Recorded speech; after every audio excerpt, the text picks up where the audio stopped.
What's going on, YouTubers? Welcome to another video. So today we're going to be doing my top 10 favorite video games I played in 2024. Additionally, so we're doing the top 10 that released this year and top 5 or 4 that were older games that I also played. So as you know, I use Gamefly. Me and my brother like to call it Zipfly. But the first game I rented was Prince of Persia, which was a top 10 game for me. But if you look at all the different games I played, I didn't beat every one of these. Some of these, for example, like this Naruto game, I played it, and after 20 minutes, I was like, yeah, I don't want to play this. So I returned it. I didn't like Shadow of Colossus. I didn't like Morbid. I didn't like Xenomorph or Xenoverse. I loved this game. Dragon Age, oh my gosh. Assassin's Creed. Final Fantasy 16, I played about 6 hours of it, but then I got sick of it. So I returned it. I beat Bayonetta. I played 2 different Star Oceans, hated Kingdom Come. Alan Wake, I put about 8 hours in, and then I was like, you know what? I just don't like this game. So I returned it. And right now I'm currently playing Vertigo 2 and The Walking Dead for my VR. So I'm a huge gamer, folks. This is like something that's been huge ever since I was probably 6 or 7 years old. So gaming is my biggest hobby in life, more than statues. Statues just happen to cost a lot more. So let's talk about the top 10, starting with number 10. That is going to be Astro Bot. Now, I know this just won Game of the Year for the IGN awards or whatever, but I think they're woke, bought and paid for. Don't care for them. For me, Astro Bot was number 10. I definitely played way more games I enjoyed more than it, but this was a fun, kid-type game, platformer. I love the God of War, Horizon, Uncharted levels the most. The story was just, extremely simplistic. There's no character personality. The fighting's very simplistic, like Mario style. So I could not rate this Game of the Year, and I think anyone that does has completely gone bonkers, and this is bought and paid for. No one truly believes this is the best game of the year. But it is a very fun game, and it's number 10 on my list. Number 9 is going to be Rise of the Ronin. So this is a open world ninja samurai game. Decent story, fun combat. I love the way the horse maneuvered. Probably the best horse in any video game, if I'm honest. It really maneuvered great. When I went from Zelda Twilight Princess to this, because I played Zelda prior to that, I could not believe how atrocious Zelda is in comparison to Rise of the Ronin. And the way the Epona moves versus this is 1,000 times better. So I hope the next Zelda horse riding is much better. Granted, that game is very old. Nevertheless, I really enjoyed Rise of the Ronin. It's not my favorite samurai or ninja game, but it was a very enjoyable game. There was tons of side quests, great graphics, and it was just overall very enjoyable game. The one thing I do not like is you create your own character. I absolutely creating my own character. Do not do that. We do not want that, folks. I want my character to already be made, have a personality, have a name, like Kratos. Imagine if you played God of War, but you created your own character and they had basically no personality. It would ruin that game. So I'm sick of gaming studios doing the create a character. I freaking hate that. That was one big flaw of Rise of the Ronin. The main character was zero personality, no name, just a nobody. Alrighty, so that's number 9. Now number 8. Number 8 is going to be Dragon Age the Velguard. This game got a lot of heat for being woke. They had transgender, transitioning, they, them, pronouns, all that crap in this game. So I played this game. I mean, my PS console said 100 hours. I don't know if that's accurate, but I did play a lot of it. I did enjoy it. The combat was fun. Could have been better. Story was good, not great. The cast was pretty decent.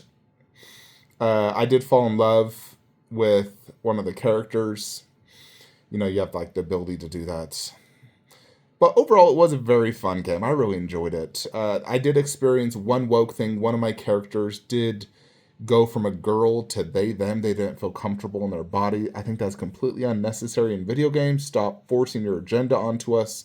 So for that reason, I do dock this. But outside of the wokeness, there's definitely room for improvement on the overall game. but it was still extremely enjoyable, and the combat was very fun. So that's number 8. Now number 7. Number 7 is going to be Silent Hill 2. I had never played a Silent Hill video game prior to this. I didn't play them back on the PlayStation. My brother did. I did watch the movies. I loved the movies, and my brother told me to play this, so I played it. And I definitely enjoyed this game. I would say this is the scariest video game I've ever played. Now, I've played quite a few scary video games. I don't know, Resident Evils are slightly scary. I've played a few others, like Until Dawn. That was freaking scary. And a few others similar to that. So I've definitely played a variety of different horror, thriller, scary video games. But Silent Hill 2 takes the cake easily. That game was freaky.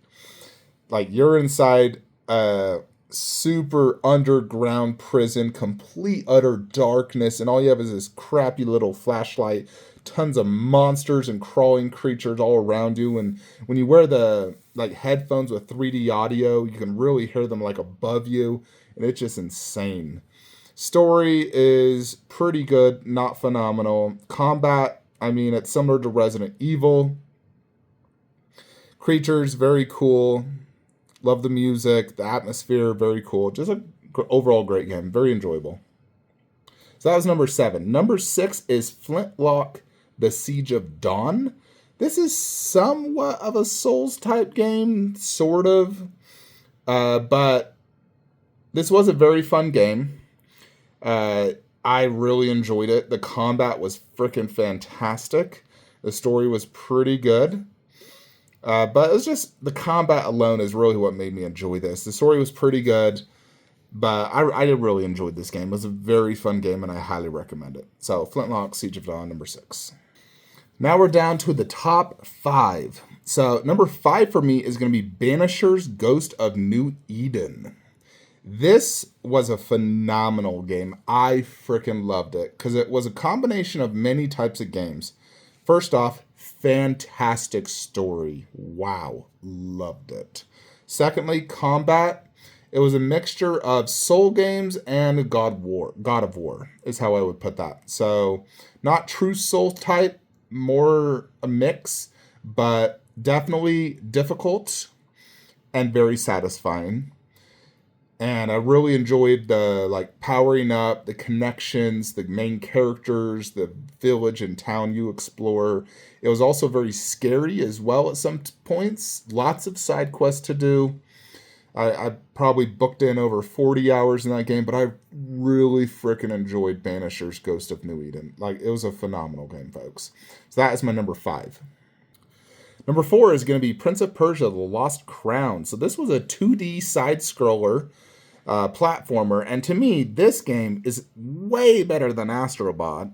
I freaking loved Prince of Persia. It was extremely fun, extremely satisfying, exploring, getting all the new abilities, doing a double jump to sort of disappear, reappear, forwards, and just defeating the extremely difficult challenges. You have to be really good at platforming on this game. Great story, fun graphics. It was a very fun game, and to me, this was far better than Astro Bot, in my opinion. This is one of the best platformers I've ever played. I was extremely impressed with Prince of Persia, and I really enjoyed it. I did play Prince of Persia back in the good old days. I played all 3 of them. I love the movie as well, the live-action one. So I'm a big fan of Prince of Persia, and I hope the next one is going to be more of a 3D hyper-realistic, not the cartoon 2D side-scroller, but I did thoroughly enjoy this, and I'd love a sequel as well. So that's number 4. Number 3 is going to be Stellar Blade. Stellar Blade to me is basically a perfect game. It is definitely, without a doubt, 10 out of 10. The main character, Eve, is the most attractive video game or just character ever created, period. I think she tops Tifa Lockhart for me, mostly because she has a nicer butt. Secondly, the combat is, without a doubt, one of the most fun combats in any video game I've ever played, period. Story, fan-frickin-tastic, extremely fun to explore, really cool villains. It's just, without a doubt, one of the greatest video games ever created, and I fell freaking in love with it. So Stellar Blade is 10 out of 10. If you haven't played it, play immediately. So that is number 3. Number 2 is actually not on here. That's because I actually bought it. And that is going to be Black Myth Wukong. So this was a game, I didn't really follow it a ton. I kind of saw some trailers. In general, I don't follow a lot of video games. I just rent them once I watch like a tiny bit of a trailer. I don't like watching too much because it kind of ruins it. But I knew this game would be great. I bought it on a whim and I immediately loved it within an hour. I do have some issues with this game. That's the reason it's not number 1 on my list. One, sometimes, especially when you do like pluck of many and you're doing a lot on the screen, it gets laggy on the gameplay. You'd be fighting and it's just like glitching and laggy, and then all of a sudden you're trying to do a perfect dodge and you can't because of the lag. So my TV is one of the best gaming TVs out there for no lag. So I don't believe it's my TV. It's possible it could just be the PlayStation or it could just be the game. But Stellar Blade was just as much action-packed and it did not have any of that lag. So I blame Black Myth Wukong for it. That's the first thing. The second one, it's kind of part of the story, but the main character had no personality.